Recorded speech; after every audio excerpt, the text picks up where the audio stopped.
A bit of a fun fact about me is that I am absolutely a traditionalist.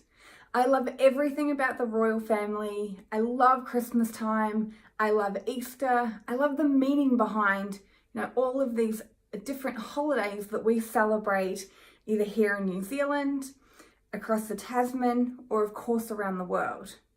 Now today is the 25th of April, which is ANZAC Day.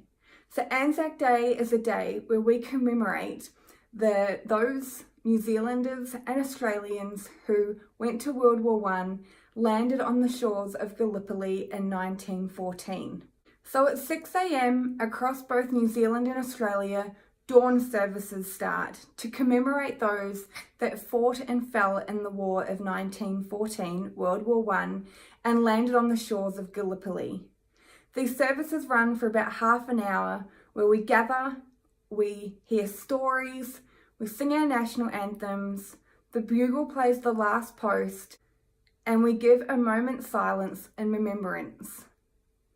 What I learnt today is that 100,000 New Zealanders were a part of World War I, which these days may not seem like too many, but 101 years ago, New Zealand was the population of about 1 million people, so 10% of the population went to serve for their country.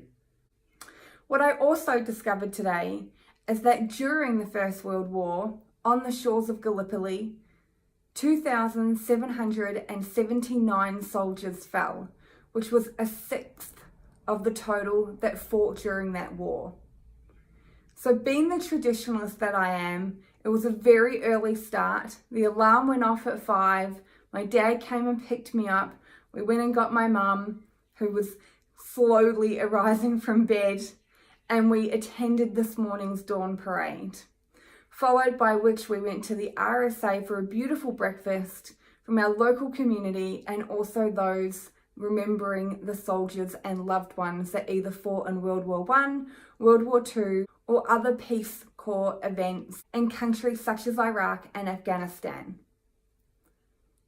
So today I wanted to share a little bit around New Zealand history, a little bit about myself as a traditionalist, and if you are either a New Zealander or an Australian, lest we forget, if you've tuned in from somewhere else around the world, thank you so much for sharing a little bit more of my life, a little bit more of the history, and a little bit more of what makes up who I am.